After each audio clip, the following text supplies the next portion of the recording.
is going to be the Sorry ICJ about this.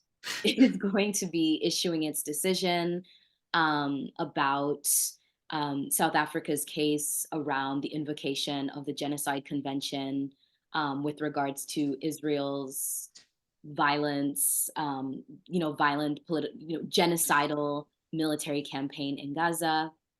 And I think it's kind of interesting that this ruling is going to, be coming down the day before Holocaust Remembrance Day because of the kind of intensity of the intimacies between Israeli settler coloniality and the kind of constantly invoked memory of the Holocaust, both in justification of a kind of military and political impunity, and in thinking about, within the kind of lexicon of genocide more broadly, what constitutes a kind of legitimate victimhood, the most legible kind of victimhood, and what kind of victimhood goes unrecognized and kind of remains as a victimhood of alterity.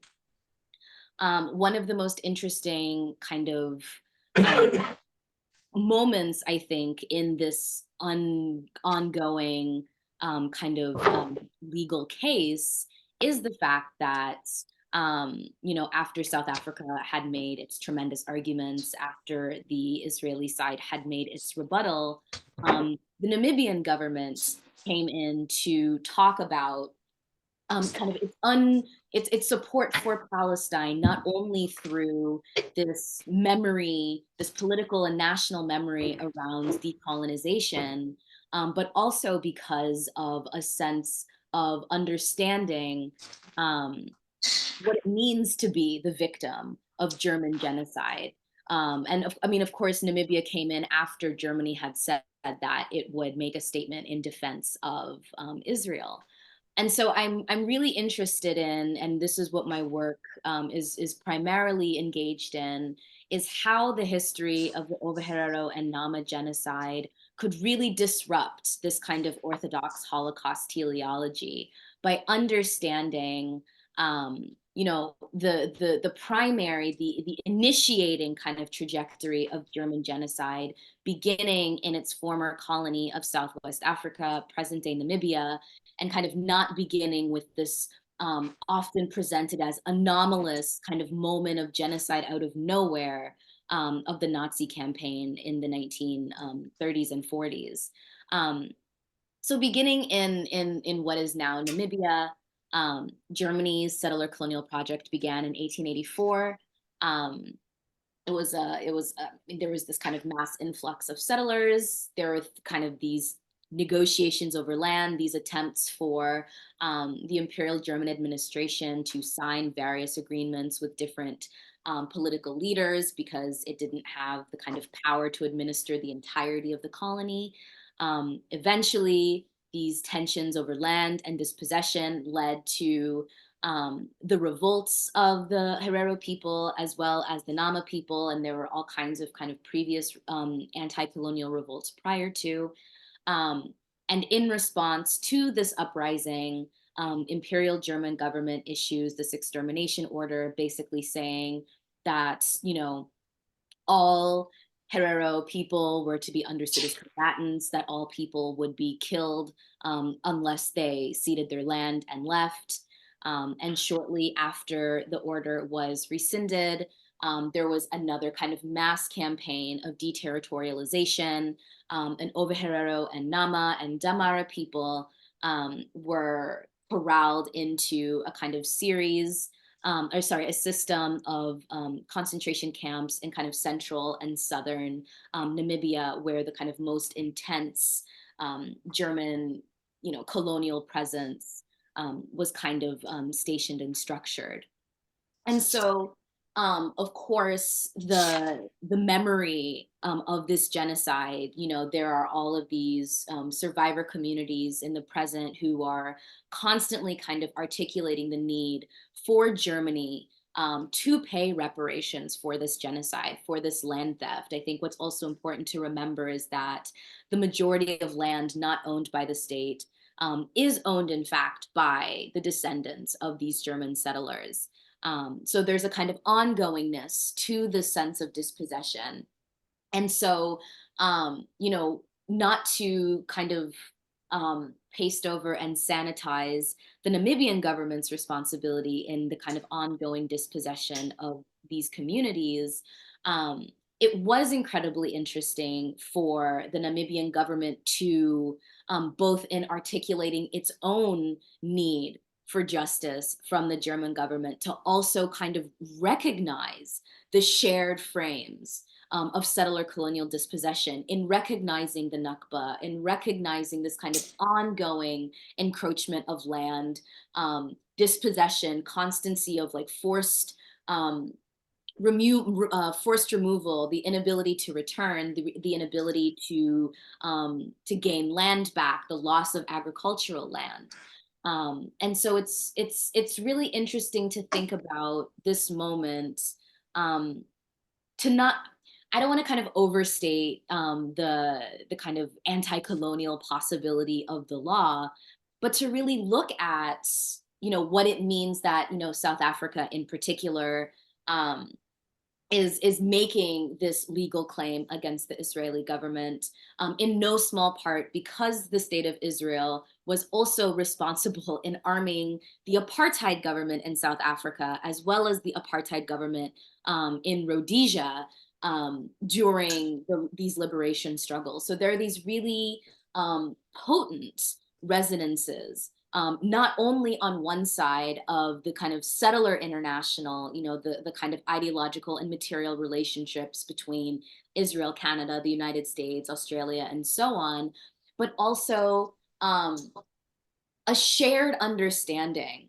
of victimhood, a shared understanding of dispossession, and this utilization of the law, not under any auspices that the law is any kind of revolutionary tool, but rather a kind of interesting legal maneuver in which you have, these former colonies, these former, dispossessed people making new memorialogical claims, making new kind of or gesturing towards new kinds of legal precedents against coloniality. Unfortunately, as we know, the difficulties with international law, international humanitarian law, is that it is only as enforceable as the kind of member states or parties to the ICC or the ICJ are willing to actually put these kind of measures and orders into practice. But nevertheless, I think that, again, without being too kind of Pollyanna optimistic about international law, there is something that does feel tremendously, significant to see the incredibly well prepared, beautifully poised, beautifully arguing South African legal team very carefully lay out all of these violences that the Israeli government has been responsible for enacting, not only over the past 3.5 or so months, but also over the past 75 years of dispossession. So I'm not 100% how much time I have left, but I don't want to go over. So 2 more minutes? I have 2 more minutes. If you want. Yeah, if you wanted. I think I'm okay. Yeah. Okay. Thank you so much. We're moving on to you. Yes, thank you very much. Sorry. We're moving on to you now. Okay. So I'll be talking more about German domestic politics and the mechanisms of imposing what is known as the Staatsräson, the reason of state of Germany, which is the security of the state of Israel since 2008, something that Hans is going to talk about in more detail. Now, related to this, 2 new tropes have populated German public discourse: post-colonial anti-Semitism and anti-Semitism of all types, meaning, and these are also in quotation marks, Israel-related anti-Semitism and hatred of Israel. These are translated from German, obviously. The mention of hatred here is designed to link anti-Semitism, hatred of Jews, to anti-Zionism, alleged hatred of the state of Israel. And the purpose of this semantic stretching is twofold. The first is to insinuate that anti-Semitism is inherent in the Palestine solidarity widespread in the global South, as we see in the case that Zoe just mentioned. It's one case in point, and that's how it's being interpreted in Germany. In this way, protest against Israel's occupation is rendered as hatred rather than its legitimate political expression. The second is to decry and crush the supposed infiltration of global South perspectives into Germany via the art and museum scenes and post-colonial academics, such as they are in Germany, very few. Now, such anti-Semitism campaigns, which are not limited to Germany, obviously, are part of the Israeli state's project to define anti-Zionism as anti-Semitism. The debate about British universities adopting a particular definition of anti-Semitism is a case in point. In Britain, the issue is linked to a broader debate about the British Empire and the status of coloniality, because Israel is a child of British imperialism and itself a colonizing entity. The functional equivalent of Western civilization, fetishized by some North American universities and certainly conservatives, the British Empire's reputation, whether as a force of historical good or evil, is the apple of discord in the UK. In the US, the bone of contention is critical race theory, of course, as we all know, and the increasingly successful efforts of Republican-governed states to expunge the racial history of the country from educational curricula at all levels. Now, what CIT is in the United States, post-colonialism, which is the shorthand for post-colonial and decolonial theory, is to German liberals and conservatives. In other words, a mortal danger to Eurocentric narratives and perspectives.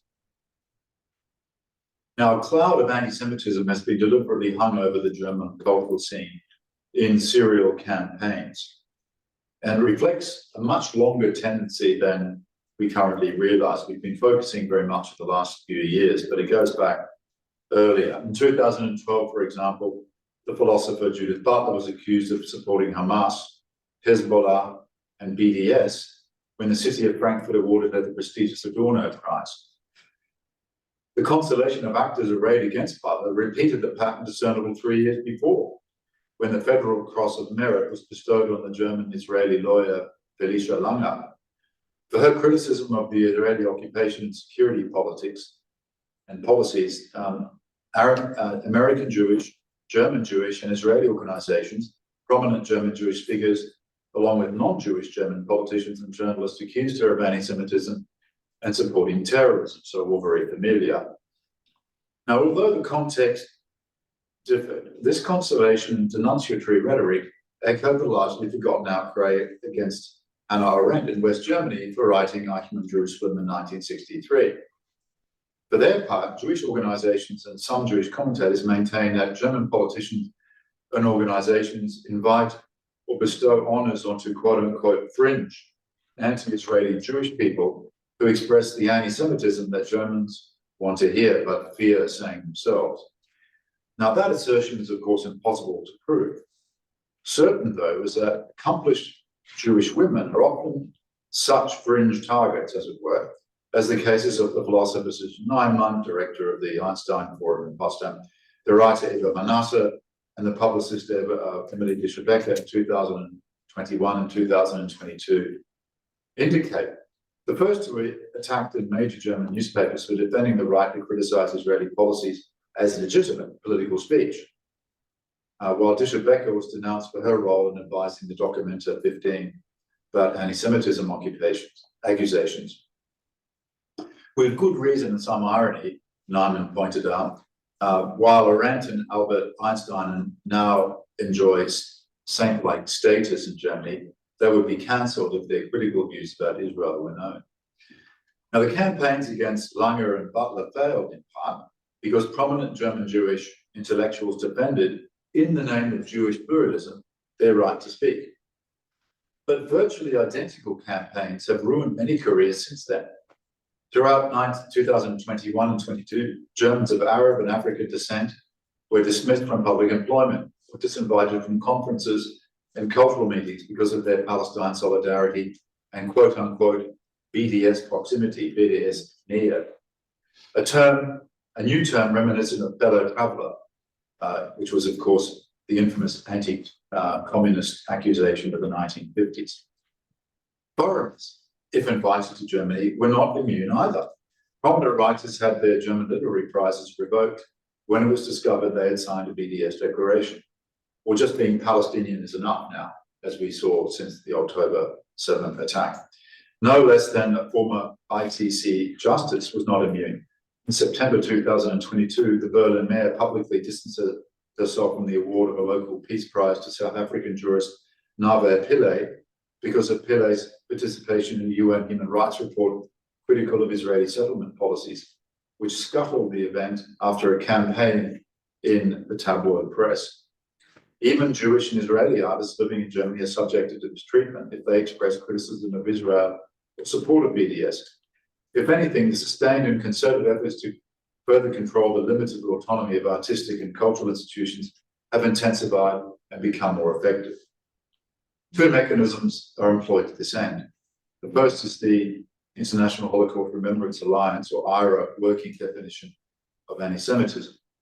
The German cabinet duly approved it for use by the federal government in September 2017, after which the notion of Israel-related anti-Semitism proliferated in public discourse.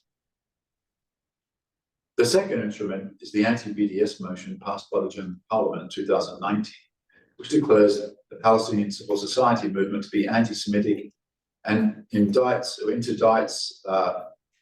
government support of BDS proximate artists and writers. That the promotion of the IRA definition and combating BDS are priorities of Israeli foreign policy is noted by the Israeli historian Omer Bartot, who wrote the following statement in the Frankfurter Allgemeine Zeitung, and I quote him in translation. Israel does use the Holocaust as international cover against all foreign criticisms of Israeli policies and presents the rest of the world as having been complicit in the genocide of Jews by commission or omission. Indeed, this became a major thrust of Israeli foreign policy under the Netanyahu administration, with dire effect, not least in Germany, end of quotation. Although printed in a major German newspaper, Bartot's warning has been studiously ignored, like others before it.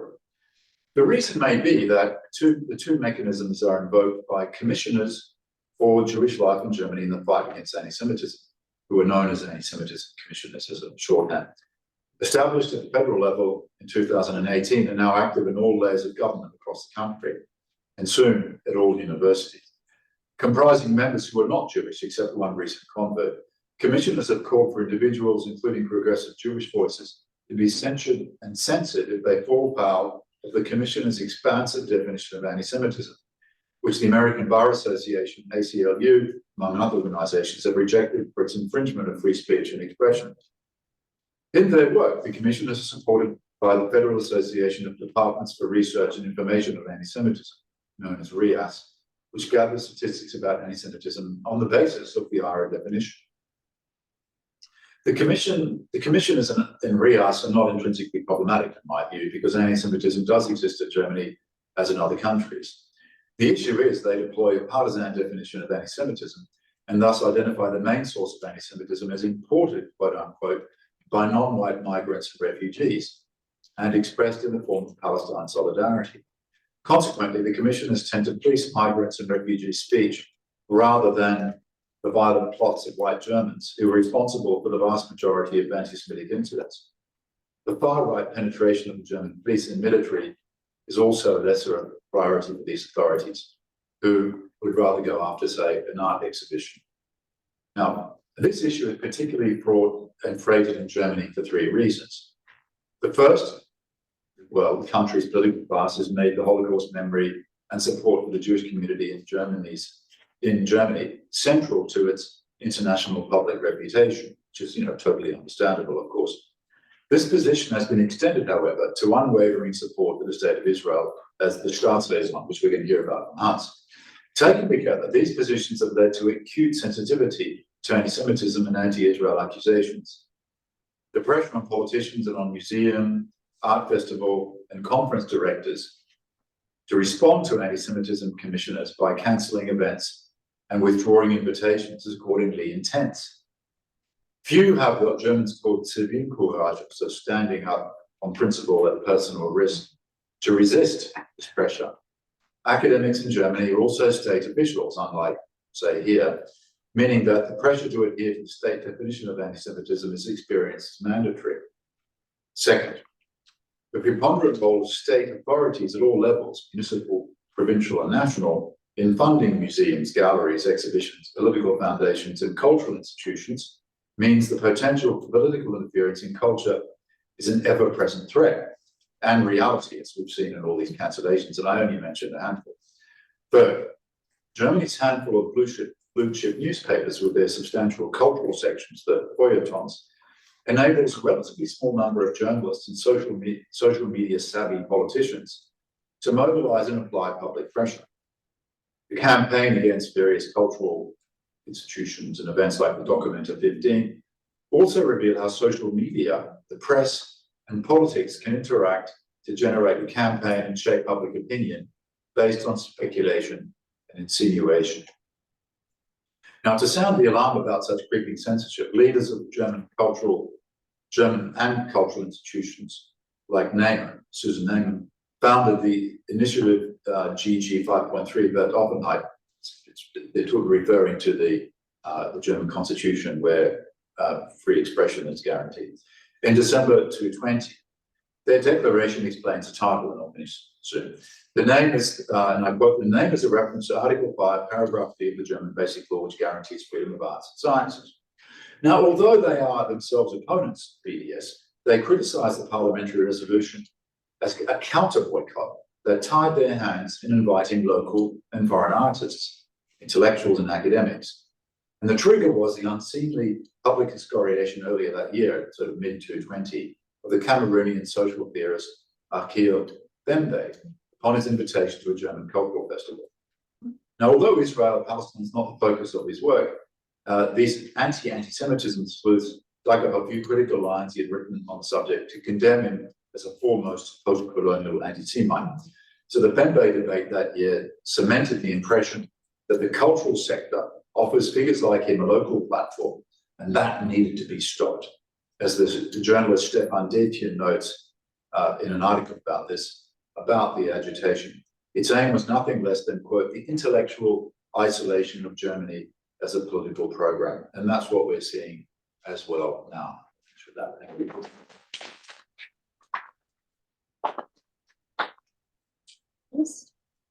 Thank you very much, Belinda, for having me.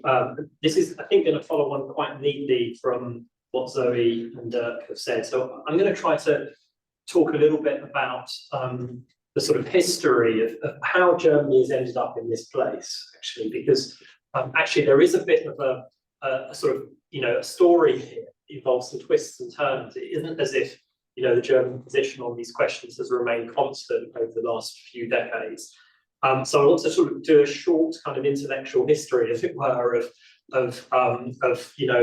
the sort of Zionist McCarthyism that Dirk has been talking about, and the German position in the South Africa case that Zoe's been talking about. And in particular, I want to let me first of all say it strikes me there's two things that make the situation in Germany different from, say, Britain, where I'm from, or the US.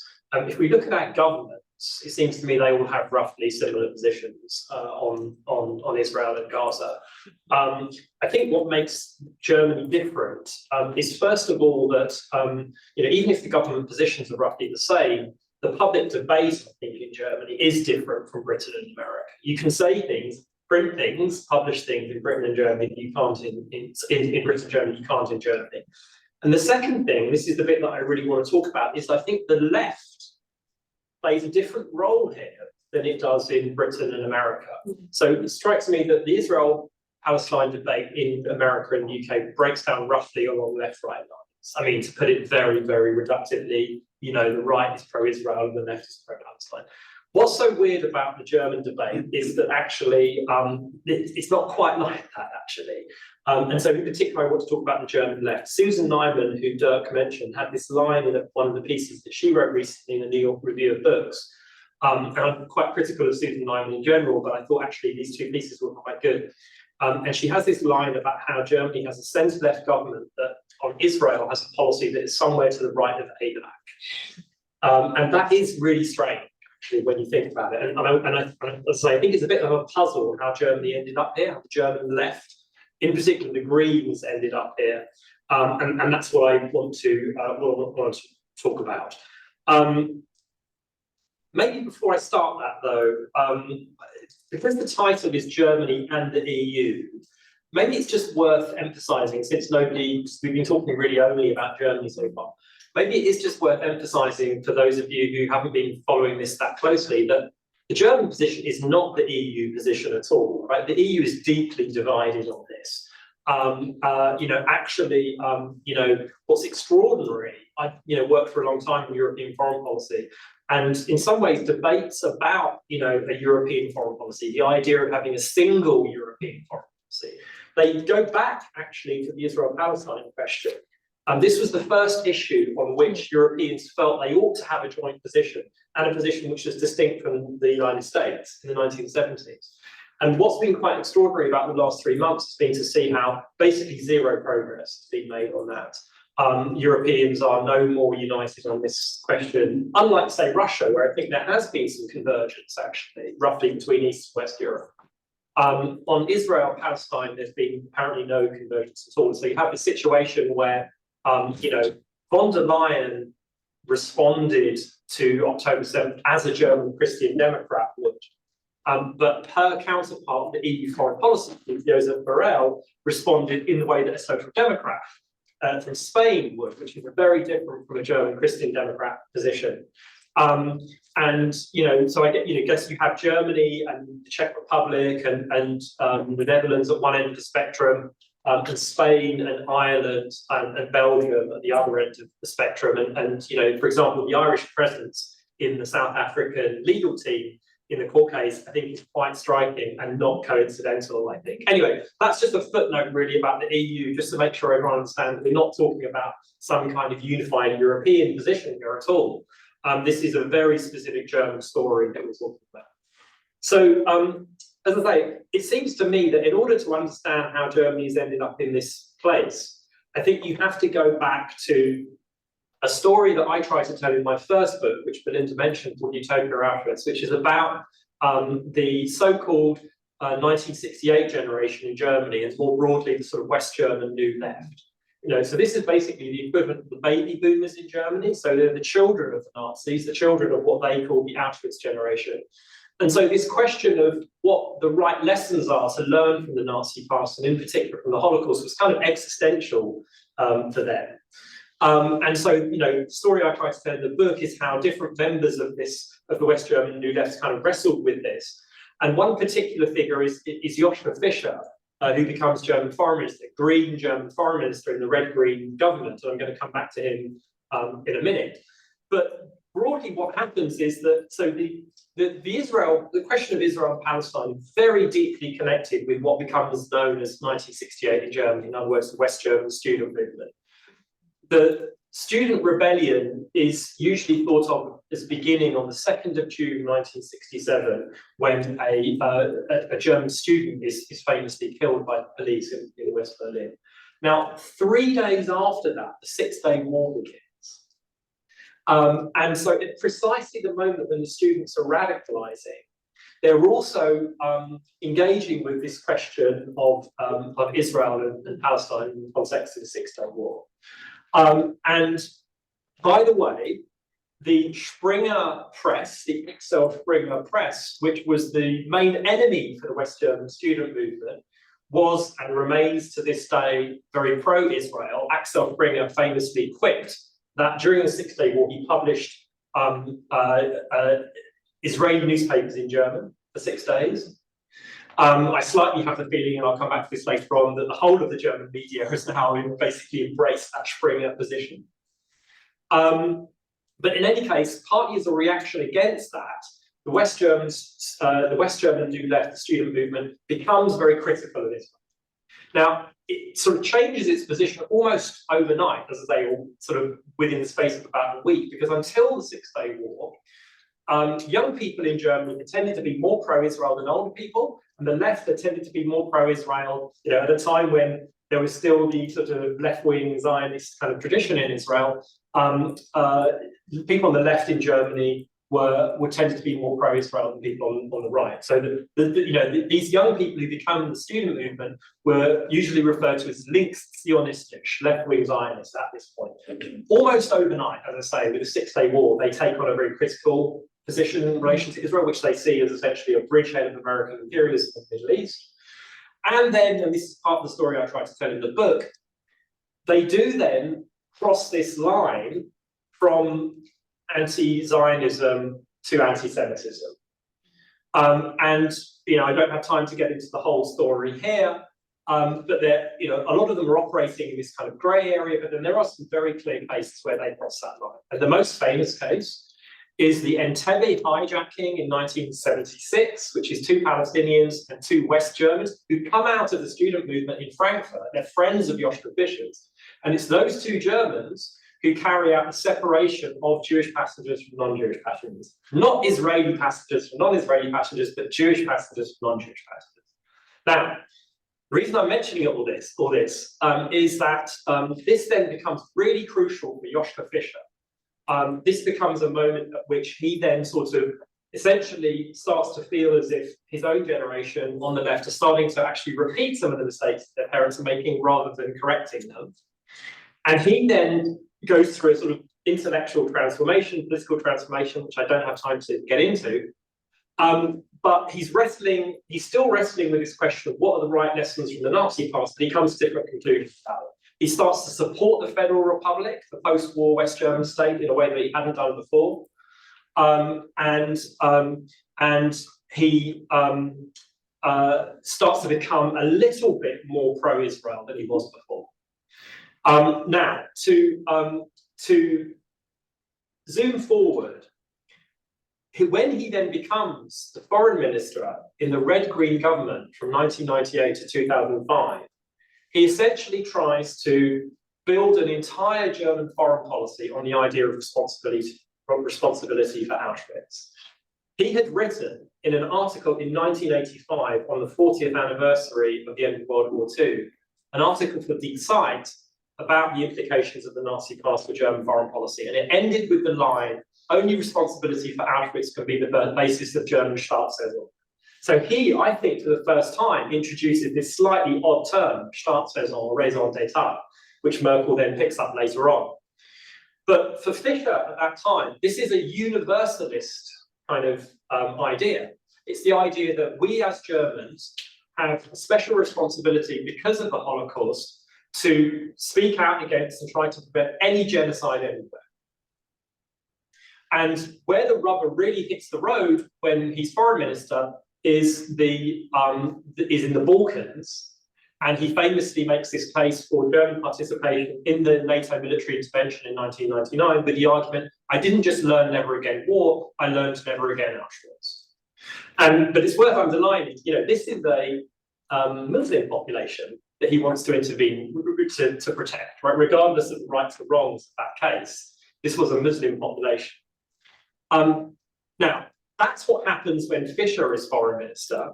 That government stops being in power in 2005. Merkel then becomes chancellor. Then 3 years later, she goes to the Knesset and gives this famous speech, which I think becomes this critical junction, where she says, Israeli security is German Staatsräson, not responsibility for Auschwitz, but Israeli security. In other words, what she does is she turns a universalist approach into a particularist approach.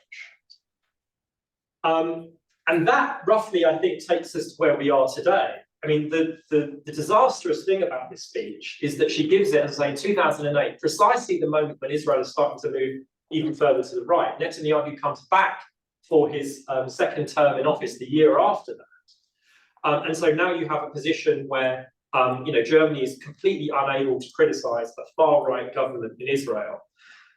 The really bizarre thing, and this is basically where I'll stop, is that the German Greens don't just go along with that shift from a universalist to a particularist reading of the lessons of Auschwitz, but they become the most aggressive advocates of it. So Robert Habeck and Annalena Baerbock now are among some of the most aggressive advocates for this.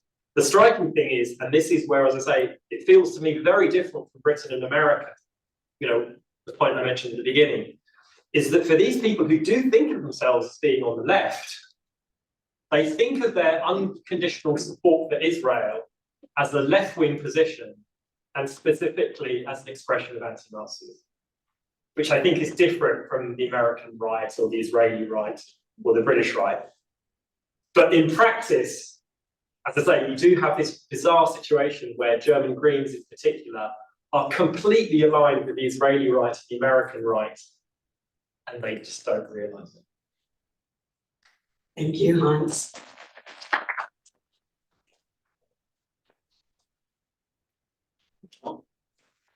Belinda, it's wonderful to be in conversation with Zoe, Derek, and Hans, and my apologies for being late.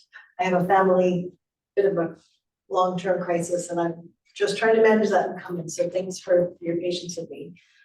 I'm gonna kind of pick up, I think, with a couple of threads that my colleagues have brought up. But in particular, what I'm, thinking about this as someone who's been working on Holocaust memory and on Roma and Sinti kind of, recognition for the last couple of decades. But I also want to say that, also as someone who exhibited and curated in Document 15 in 2022. So thinking about kind of both of those, and maybe the framing for my statement really has to do with the framing for what I'm going to say is, what does it mean when we frame a kind of notion of repair? And right, we had our seminar on repair, brought us all together for the last 2 years. How do we, when we start to understand reparations as A, settler colonialism, and B, a reinscription of the nation state? And I think this is really part of the issue that we have in the slippages when we start to talk about, or we kind of layer on responsibility, right? So the responsibility for Auschwitz, as Hans said, in the ways in which, number one, I mean, the German nation state really takes that on as a way of understanding, and then the EU in general, right? I mean, there have been the European Parliament was putting forth a motion several years ago, where the dream was that every school child across Europe would be able to come into class and say, we take responsibility for Auschwitz, right? And that's been something that becomes part of the ways in which we understand politics. But when we think about that kind of notion of what responsibility means, and we think about kind of who, what is the perpetrator status, what is the victim status, and what is the question of repair, where it all falls apart is within that reinscription of the nation state and settler colonialism. And when I say that, right, I'm thinking about this as a Romani American woman who, I grew up here. My father and uncles were part of the Liberating Army. They were quite. I was a late baby, right? But they were part of the Liberating Army, and kind of what it meant for them to be in Germany in the 1940s, in particular, and to then come home and tell stories of kind of what had happened. And then my father in particular to say, was unable to speak about what had happened and what he had seen. But that was sort of my grounding and my education in the Holocaust, right? It was from very sort of early age. I had a kind of US education, but really trying to understand, what is the relationship between Romani and Sinti history and positionality with the Holocaust? How do we understand our relationship to what we learn, right, as a kind of framing around the Holocaust as Judeocide on the one hand, right? And then the status of Roma and Sinti as kind of the other victims, you know, along with homosexuals, along with Jehovah's Witnesses, along with, you know, right? So when we start to kind of map that out, it's been something that, you know, I'm in my 50s now, and I've really grappled with that, kind of thinking through how do we understand history? How does one make a claim upon history? And then what does repair look like? And now in this current moment where we see this unfolding, but it's not even an unfolding genocide in Gaza, but a kind of continued. When we see this moment and we have the ICJ ruling coming out tomorrow, you know, or at least a preliminary ruling, right? And how are we going to respond as scholars, as humans, right? But what I think I've really come to is that it really falls around the idea of the slippage, right? That it's a very easy solution to the problem of genocide, to the problem of memory, to say, okay, this is the work of the nation state. And this is the work that has to be done by a reinscription of kinds of performance practice.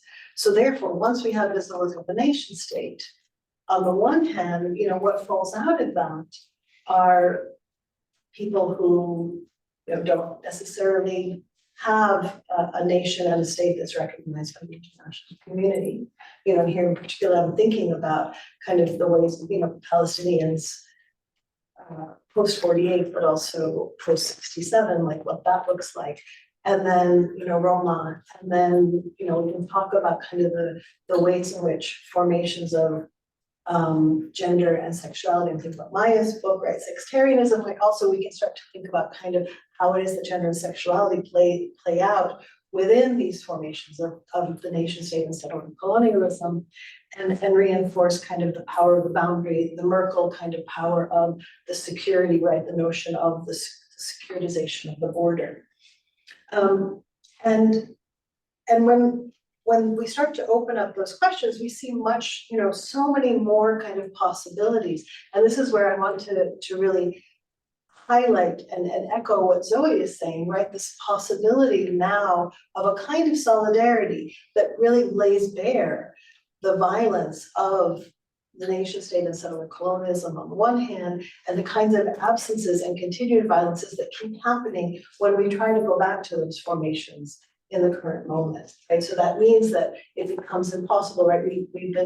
We've seen the kinds of protests that have happened in Europe that have been very, you know, not as highlighted as they should be. The kinds of protests that have happened in the US, where we've come to a real moment of kind of clashing and of a really both the possibilities and the kinds of foreclosures of what those possibilities might look like.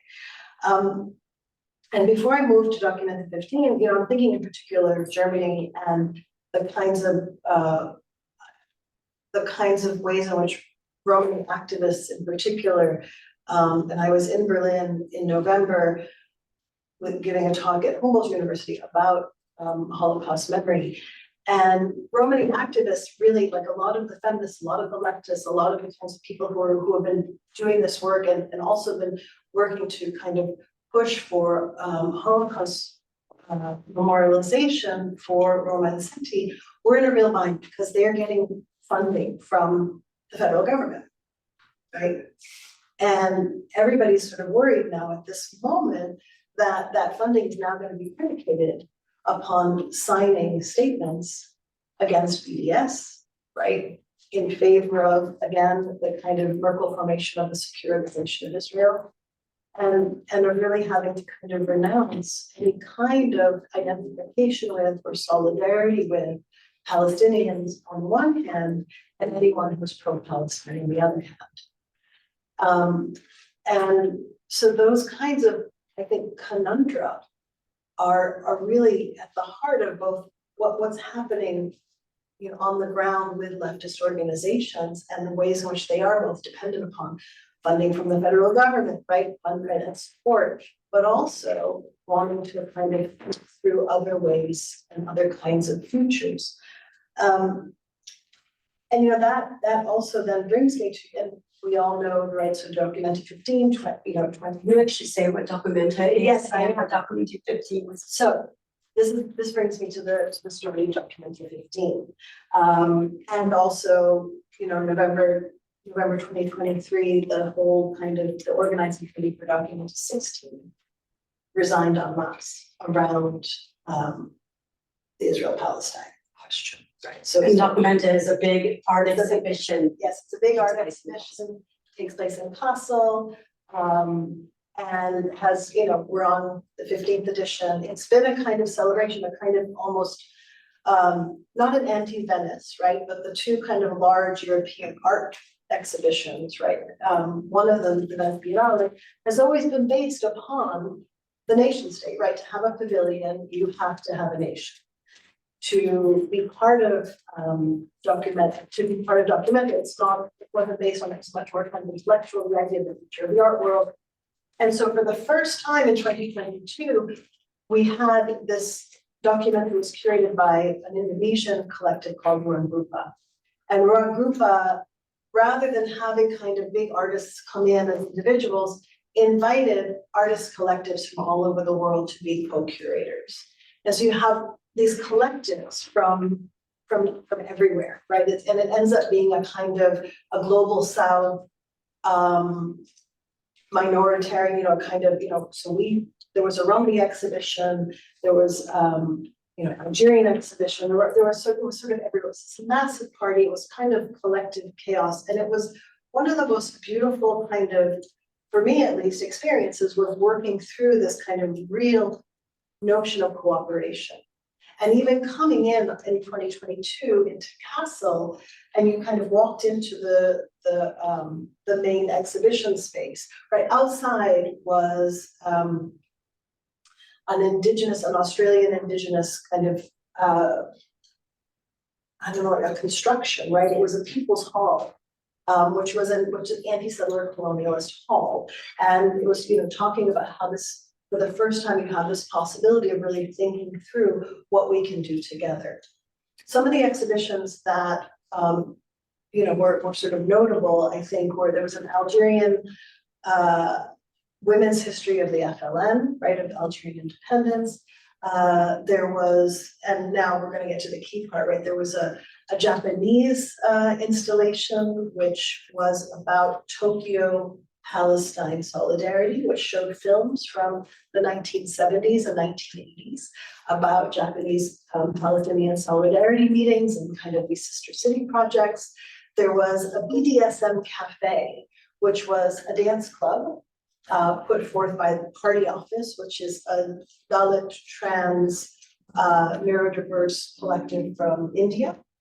And there were anti-Suharto kind of, I don't know what you call these cardboard figures all across Kassel that were sort of, again, going back to when one of our group's partners, really going back to the anti-Suharto protests of the 1970s. The former Indonesian. Yes, the former, thank you. I'm sorry, I go through my thing. Right, so thinking about all of that possibility, and then walking into this space and being part of this larger group that for the first time, was like this whole kind of just a party of everyone coming together in this kind of joyous thing. So then over the days that happened, right, more and more kind of soundings of anti-Semitism started to come forward. First, there was the protest around the BDSM cafe. And then, people were outside of Documenta, and I must have been on the second day, and I was walking out with a group of Romani and Palestinian artists, and the group came up to us, the protesters, and were like, here, have this piece of paper about anti-Semitism at Documenta. And I remember saying, no, thank you. And the woman looked at me and she said, so you're not anti-Semitist? And I said, well, no, I'm not an anti-Semite. But I don't want your piece of paper, and I'm not protesting this art, exhibition with you. And I think that was the real puzzle, right? What does it mean to be anti-Semitic on the one hand, and then to open up the possibility for other ways of coming together and other forms of commemoration on the other. And I think, you know, as I've been really thinking through how, you know, again, tomorrow's ruling, are we going to see a kind of ruling toward recognizing genocide as it's happening? And then what's going to be the reaction of Germany? What's going to be the reaction of the EU on the one hand, but also the larger kind of trajectory of how it is that we understand connection, how it is that we understand solidarity, and how it is that we understand reparation. That are we at a moment when it's going to be possible to dismantle the kind of legacy of thinking through, on the one hand, true and honest, right, commemoration of the Holocaust, but also true, you know, commemoration of genocide and of people who have been victims and survivors of genocide. And then to actually open up another possibility for another way of being that isn't resting upon the securitization of the nation state, the continued conquest of land, and the continued practices and let's just be honest, right? The kind of the deification of a settler colonialist practice. And I think that's where we are at this, right? That those possibilities are definitely on the table. And at this point, the measures that the German government on the one hand is putting forward, you know, asking activist groups to sign, you know, an anti-BDS statement before they'll receive their money. And on the other hand, you know, across Europe, we've had a kind of suppression of protest and of solidarity for Palestine. You know, that's going to be something that's going to certainly, I think it calls into question, on the one hand, the entire European project, which a number of things have. But, you know, it also calls into question what our politics can be when we continue to kind of think about Europe on the one hand, you know, as a kind of site of possibility, because for me, it's in this moment, it's become foreclosed. I think I want to end there. Thank you so much. The order of these, by lovely coincidence, these partial coincidence, the order in which these presentations have come, I think, has worked exceedingly well. I think the discussion and, you know, having some background of the Harari Nama and the Roma and the role of Fisher, you know, all suggest to us, you know, that this universal, you know, never again Auschwitz could certainly be more universal, like never again genocide.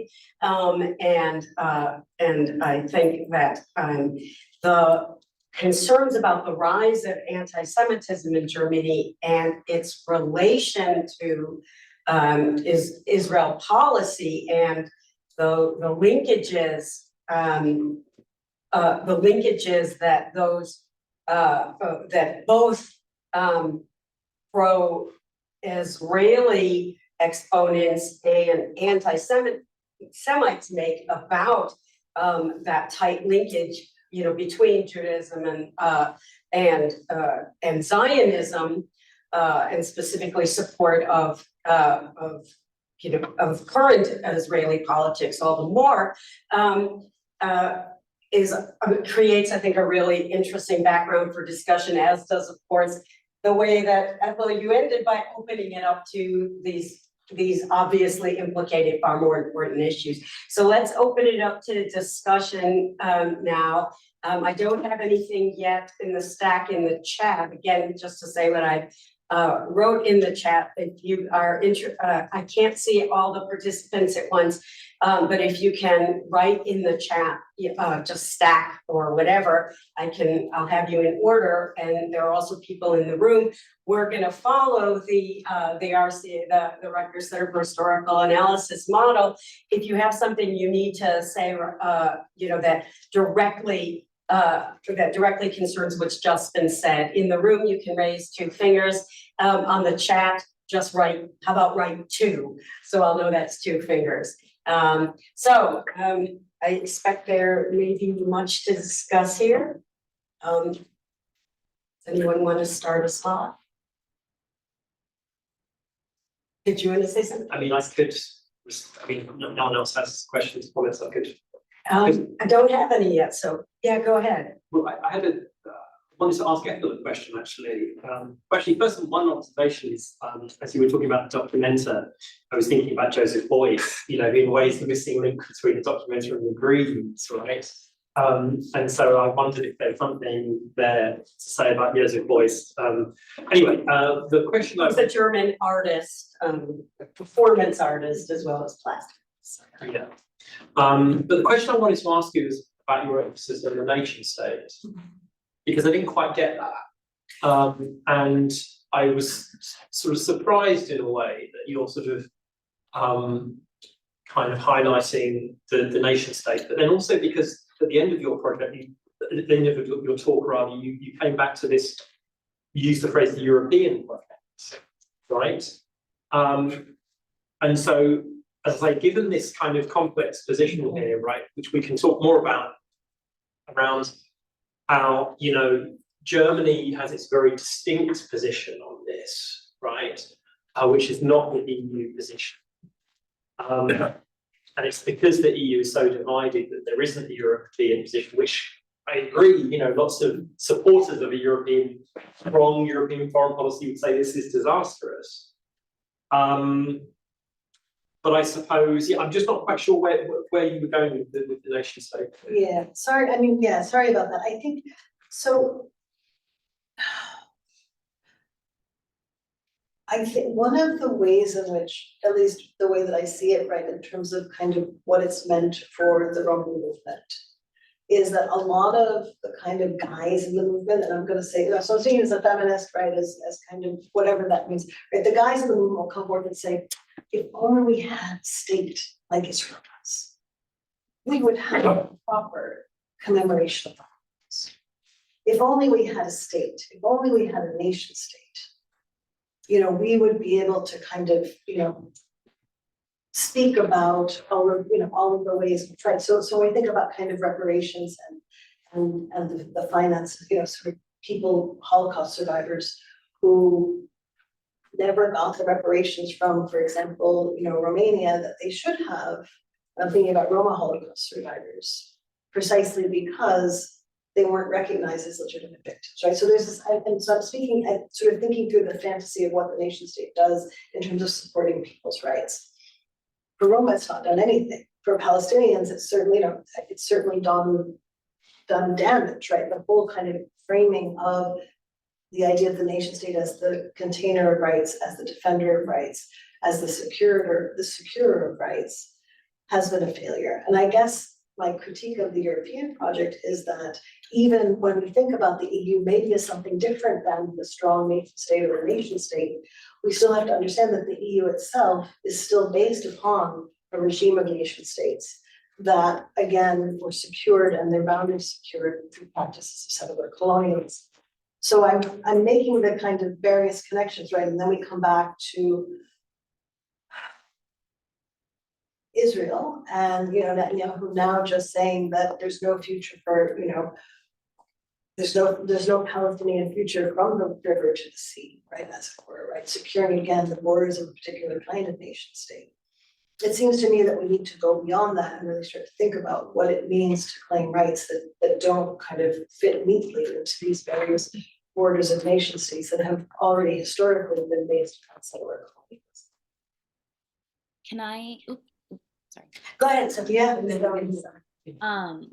I really appreciate, Ethel, you bringing in this kind of deep critique of the nation state, because it is actually the nation state's capture of genocide memory that made Namibia's gesture to intervene kind of so complicated.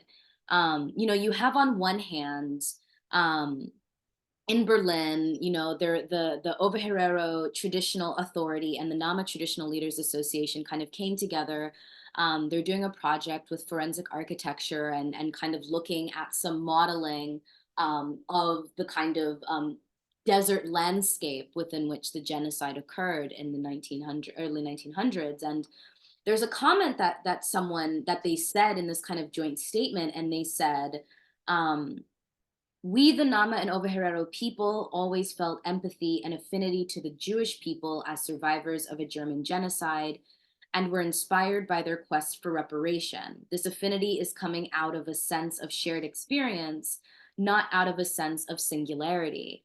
And what's really interesting is to see the kind of distinction of the way that Ovaherero and Nama communities are articulating a sense of kind of genocide victimhood, or a sense of a need for repair or reparation from the German government.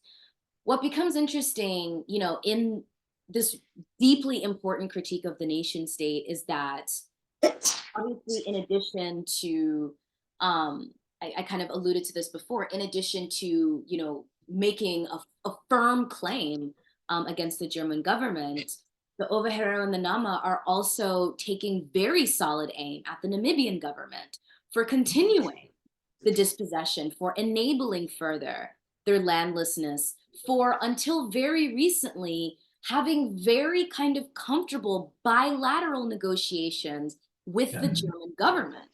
And so after the Namibian government was responding to the German statement that they were going to intervene on Israel's behalf, the Nama Traditional Leaders Association and the Ovaherero Traditional Authority made a statement and were like, we commend the Namibians for coming out in solidarity of Palestinians, because we also see, all of these, there's also a kind of like, patriotic history and revolutionary solidarity, in the sense that the Southwest African People's Organization, as well as all of these other revolutionary party turned ruling parties on the African continent in the 1970s and 80s, were deeply in affinity with the Palestinian struggle, and they understood them deeply in tandem with their own struggle.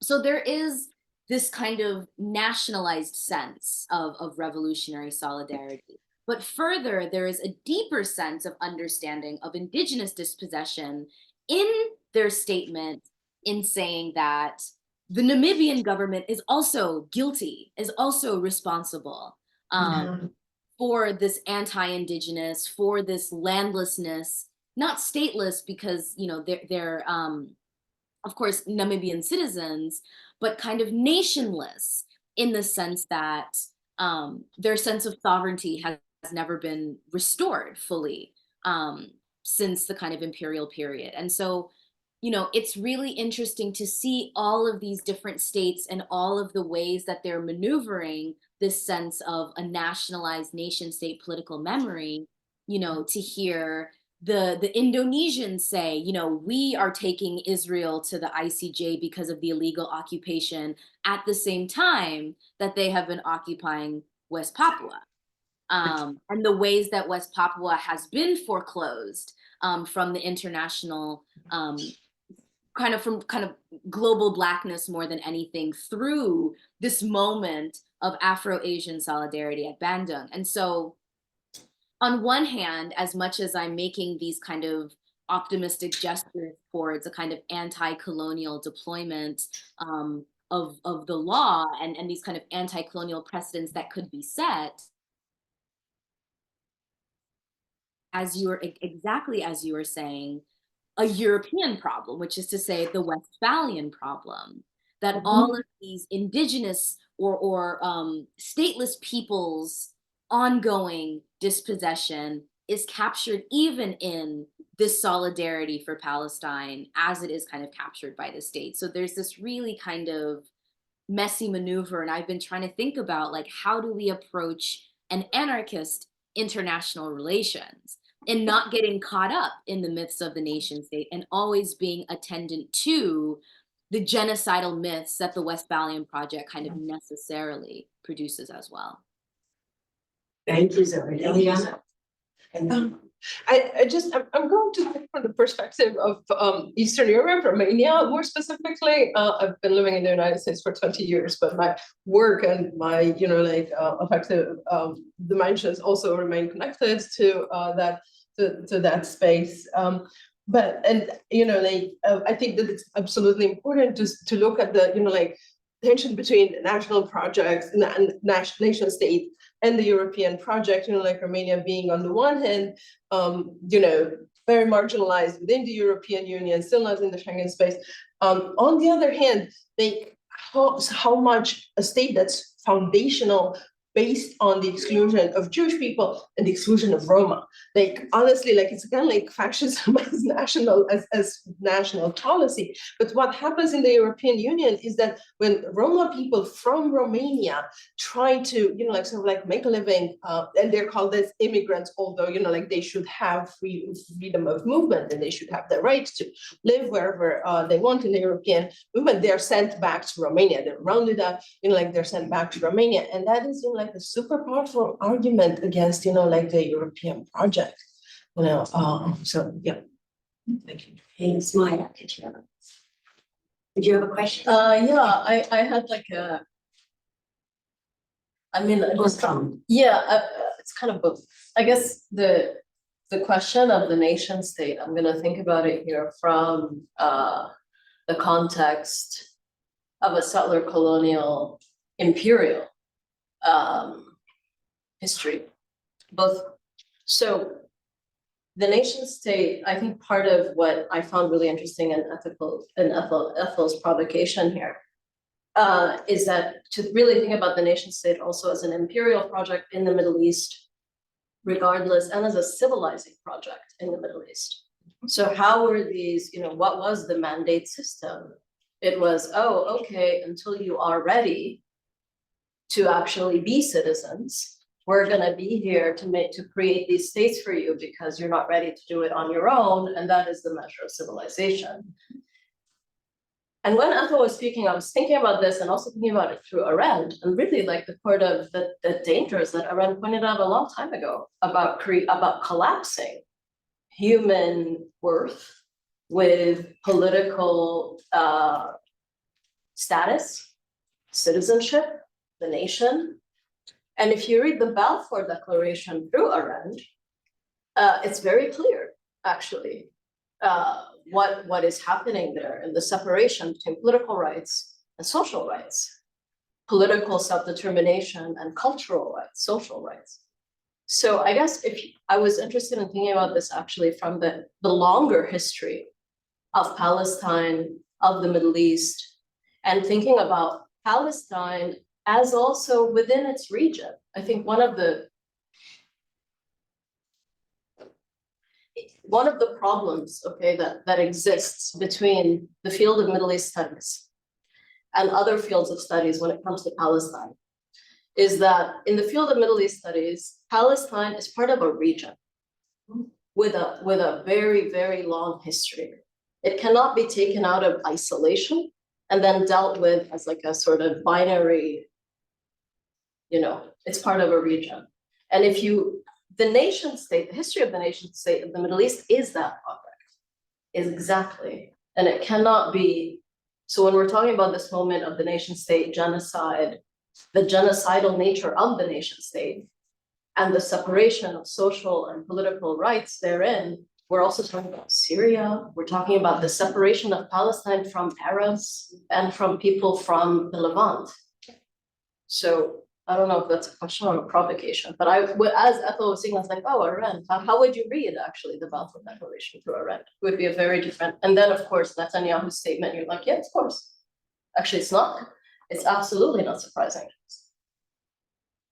No, and I mean, really, I think I wanted to say, like, you know, to take Zoe, Maya, that's absolutely it. That's absolutely the thing that we have to, I would argue, fight against. I mean, this is really the political struggle, is, you know, the idea, as Maya said, that the nation state is a genocidal formation, and it always has been. I mean, at least for Rome. And it's a European project. And it's a completely European project.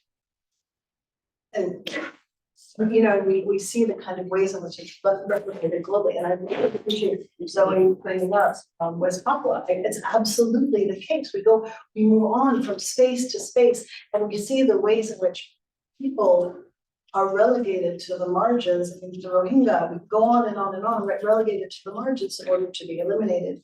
Because of this idea, you know, there's no other way to think of the nation state except as a practice of ethnic cleansing and except as a practice of settlement and settler colonialism. Hans, you want Sorry, to say something? Yeah.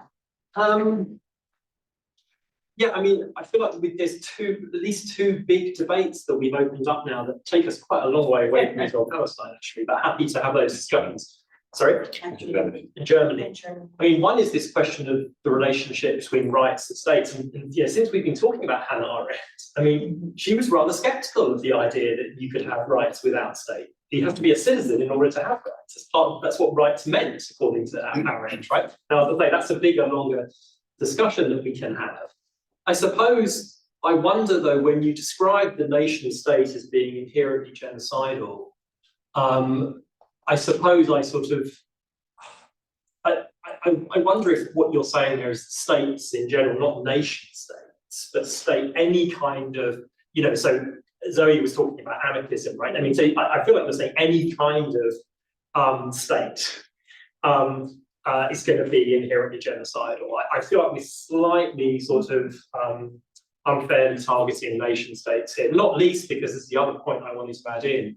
Whether we're thinking about the Holocaust or European colonialism, it strikes me that these were both projects where there's this kind of tension between, are they national projects? I mean, obviously, to some extent, the Holocaust was a German national project. European colonialism, it's a British, Belgian, German, Dutch national project, right? But in both cases, the Holocaust and European colonialism, this was also a collective project, right? I mean, certainly European colonialism, but even to some extent the Holocaust, if you think about, say, Polish complicity in the Holocaust, right? Do we not have to think about this as a collective European project, right? So I sort of slightly feel as if, you know, by sort of highlighting nationalism somehow as being the source of this genocide, whether it's in the colonial context or in the context of the Holocaust, is kind of missing the point of it. And one final thought is that, you know, on the reparations question, you know, this is something you were talking about earlier on. I mean, I think it's worth remembering that 1952 Luxembourg Agreement, you know, it was reparations paid not just to the state of Israel, but to the World Jewish Congress, representing, you know, Jews worldwide, right? And so it seems to me that that's precisely why the German position on reparations to the Herero and Nama is so unjustifiable, right? Because, you know, they're saying, well, we have to negotiate with the state. We can't negotiate with this community, right? But in the case of the reparations for the Holocaust, they did precisely that in 1952. And it's the same with the Roma, though. There's no idea that there's going to be a negotiation with a Roman nation state. I mean, you know, in Germany, yes, there was the Central Council for Roma and Sinti, who, on the one hand, yes, were able to kind of carry out hunger strikes and do all of this, but the idea that there was a kind of central place to actually call for reparations, either in Germany or in any of the European nation states where Roma were murdered, you know, it became an impossibility. And I think that's where, you know, got my, you know, Zoe over here talking about the Herero Nama, and then, you know, we can talk about the Palestinians, and I think we can go through and really think through where are all the places that, or the peoples who are just kind of lost within the regime of reparations that depends upon either negotiating with a nation state or the slippages between saying, okay, we need to do this, but maybe we don't. It's you know, it's a real. But it doesn't depend on you. This is my point about the Luxembourg Agreement. It doesn't, you can do this with communities. Now, so then the question becomes, why have they done it with the World Jewish Congress and not with Roma and Sinti, or why not with the Herero and Nama? And I would suggest, I mean, when you look back at Adenauer's comments from that time, you know, he says the reason we have to pay reparations to the Jews is because they're so powerful. In the nation state. No, because they control the global economy. This is actually As you perceive. right. So Now we're being the contemporary chance. So the problem is not, you know, nation state versus community that doesn't have a state. The problem is, you know, this essentially discrimination between different communities that are claiming reparations. Which goes back to the coloniality of German memory, which is sort of where we began. Did you want to say anything more about that? Maybe some of the audience on Zoom. I haven't gotten any questions on Zoom, but Johannes. Yes, thank you for this great presentation. I was really struck. I never thought about Joshua Fisher in this way before. I just remember him giving a really grumpy speech recently, and I think they turned on some rocks. But I just wonder, I mean, that was my first comment. How does he sort of respond to this astounding turn of the perspective from universalism to this particularism? I've never heard him sort of interject, and I wonder whether there is something to be said on that score. But then also, you know, this panel is wonderful, but it also speaks more or less in the same direction. And I just wonder if we, in the absence of someone who kind of now sort of represents German Greens today, if we can sort of empathetically think about why and how they make these claims as they do. And I also wonder, you know, these anti-Semitism commissioners, what is their conscience, and what is their task? If you put the IFB into the picture, if you also think about what many Jews in Germany have been saying in the immediate aftermath of October 7th, that they feel more unsheltered than ever before. And somehow the public in Germany does not seem to be coming out forcefully in defense of Jews, as opposed to, you know, the state of Israel, for instance.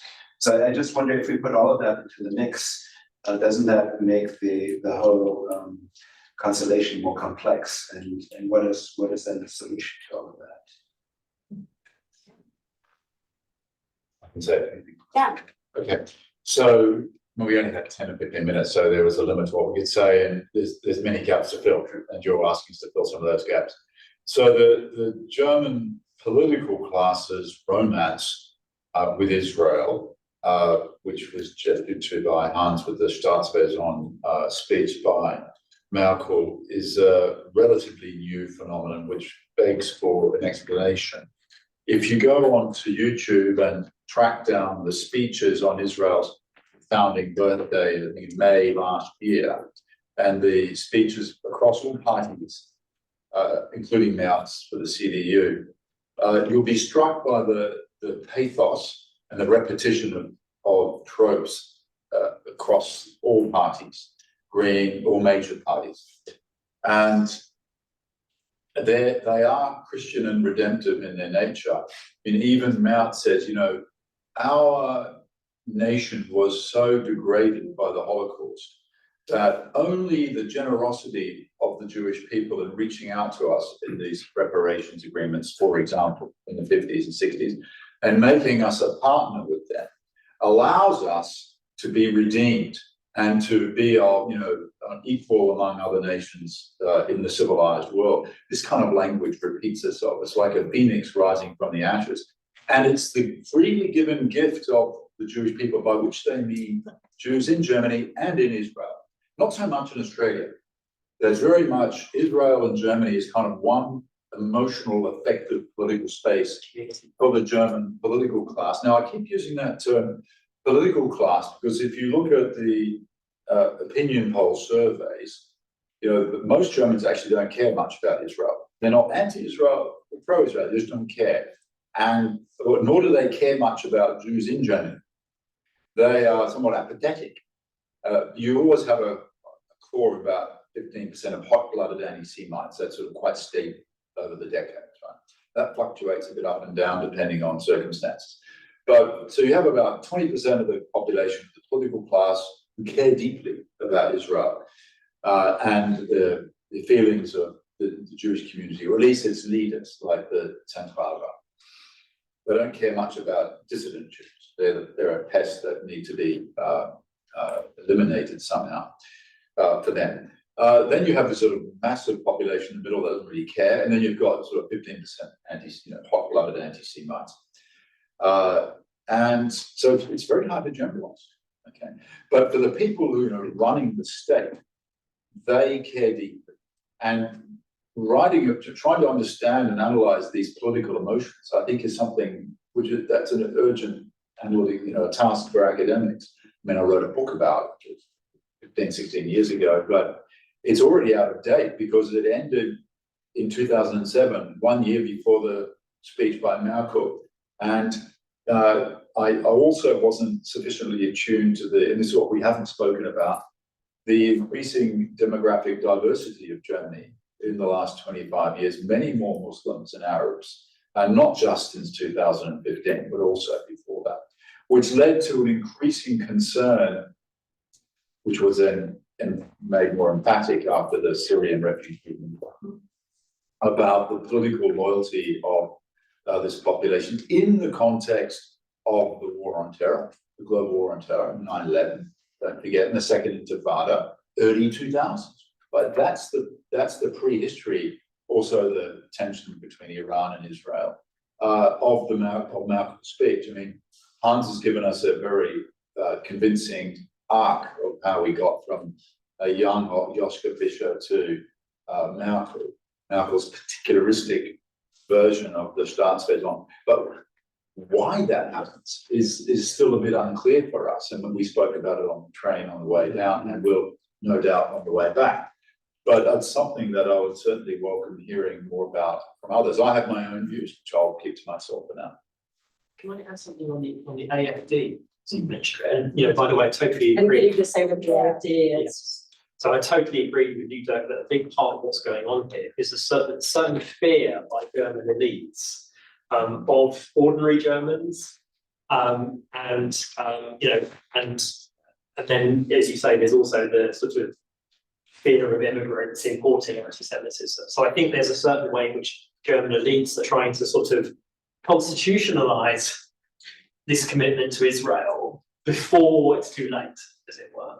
But then the other factor is the AfD, the Alternative for Germany, the far-right party of Germany, which is now on 21, 22, 23% of the vote. It's really interesting. I think it's a broader question in Europe about the far right in Israel, because the assumption would be that these are anti-Semitic parties. And there is some truth to that.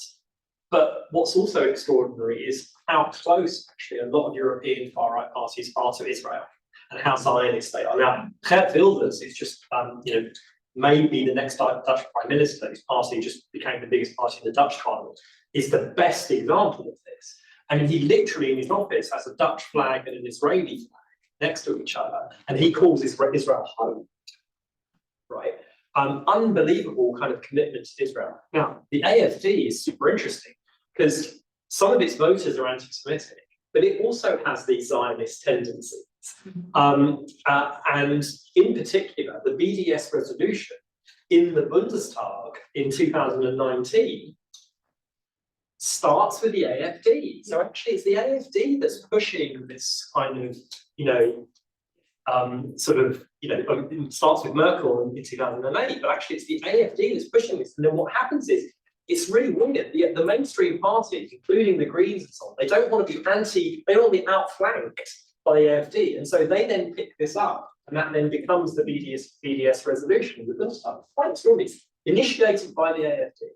And then one final sort of just little detail on that is the relationship between the AfD and Jair Netanyahu, Netanyahu's criminal son, is even more fascinating.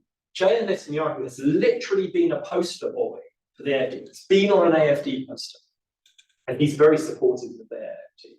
You look at Jair Netanyahu's tweets, it's quite incredible. Before the European elections, he'll say good luck to Orban and the AfD, and they're very tight. It's really interesting. Yeah, thank you. Another question, just like a quick comment adding up to what has been said about the change in demographics and immigration. Germany adopted this new law, right, like very recently, which is also tying citizenship to recognizing the state of Israel, and it's kind of important. Well, I'm picking up on that and the question of the nation state broadly, and what Johan was saying about this pro-Israel, anti-Semitic combination. The first thing it made me think of was the 1938 Evian Conference, when when people were coming to figure out, Europeans wanted to figure out how to deal with the crisis of Jews in Europe, and there were Nazi participants very enthusiastically there who thought, yes, the answer is they should all go to Israel. That will be easier for us. in terms of removing them from Germany and Palestine. Palestine. Thank you. Okay. Yeah, although I Okay. believe no, of course, in 38, they said Palestine. Yeah. Thank you for that, Dirk. Yep. I mean, isn't this the Yeah, go ahead, sorry. I mean, isn't this Please. the way that Ilan Pappé describes Zionism as ultimately a kind of project of European anti-Semitism? It's that it was far easier for all of the European states to imagine simply placing Europe's refugee Jewish and other Jewish population in Palestine than trying to figure out how to resettle and reassimilate them. I think the United States, I mean, I know we're talking about kind of Germany in the EU, but in the United States, it becomes very, very, very obvious to see how easy it is for Zionism and a kind of deep, contemptuous, disdainful anti-Semitism to comfortably exist side by side.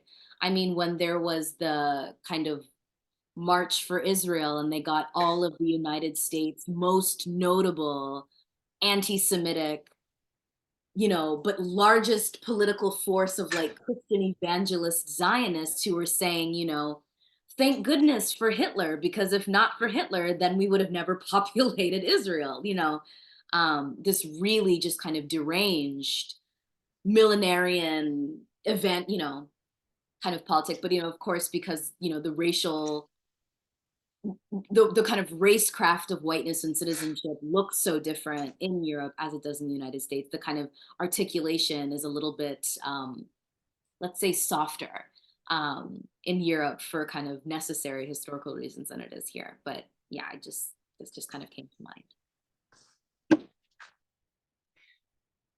Yeah, these connections in terms of this long history and this broader history of reparations too, and acknowledgements, and what kinds of political costs that brings about, and benefits, and the ways that that's very caught up with notions of well, for example, in Netanyahu saying, there's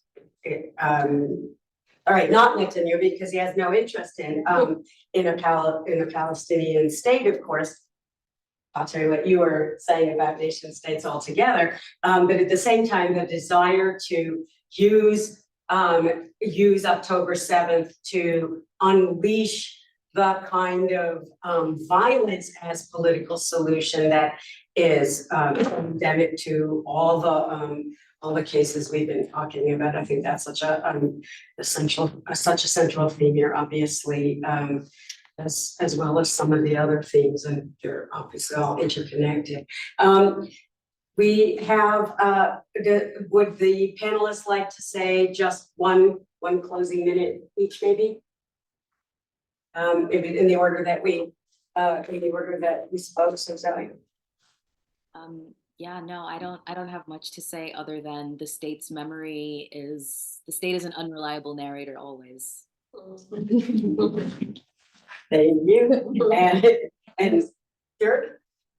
Yeah, I would like to finish by reminding people of the shocking statements by the Green leaders and Social Democrats who, in the name of protecting Jewish sensibilities and sense of safety in Germany, which you gesture to in your question, went so far recently as to say that Germany will have to consider deporting migrants because their marches in favour of, the ceasefire and so forth, as you've had in this country, for them, and this is the way they're denounced in the German press, pro-Hamas rallies.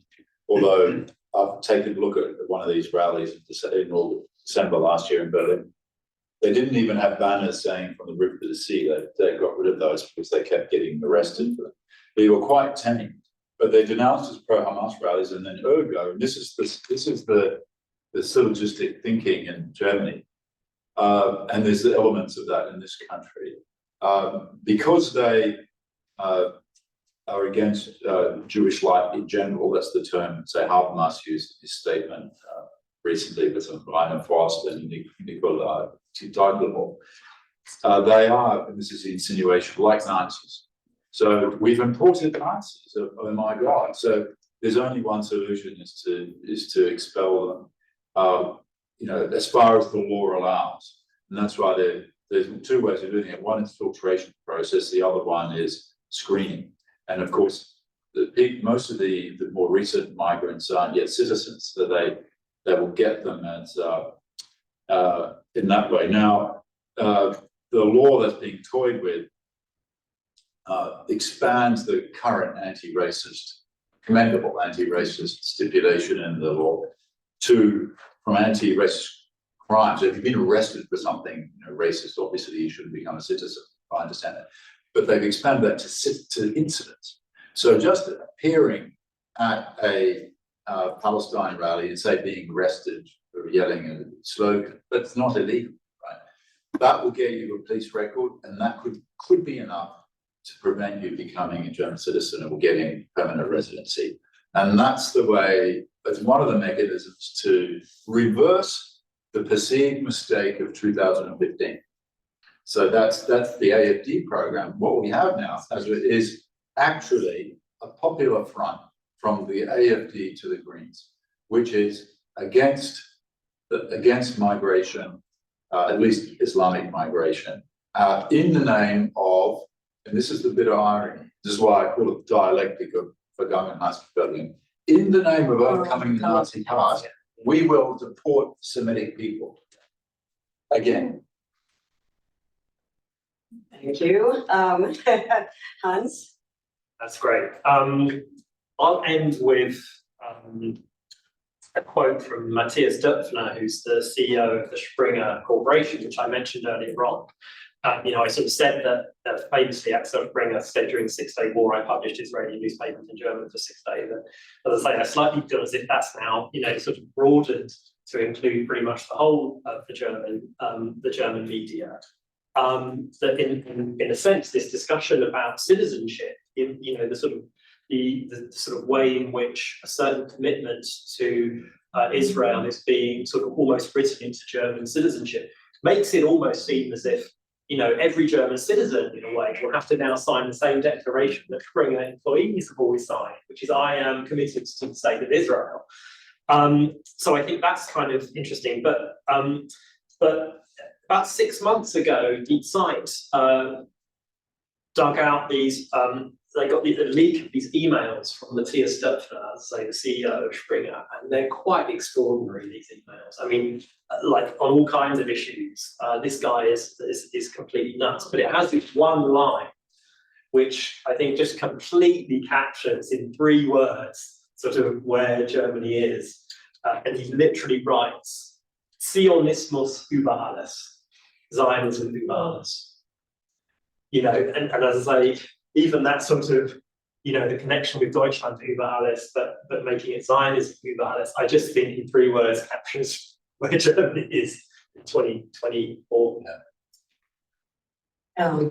Ethel, you want to take us home? Again, I want to say that all of this really just leaves me really thinking and more committed to the idea of solidarity and connection with the global south, with those who are left out of the nation state, and with these other histories that we never talk about, right? And I think these are very deep histories, and we come back, continually to kind of the center. And I think it's really important to begin to think through what's left out of those stories.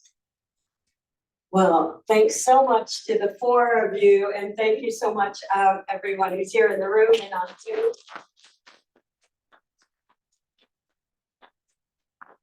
Really interesting discussion. Thank you so much. Thank you. Thank you, Elena. See you. Thank you. Yes, thank you. Oh, you did. No, Okay.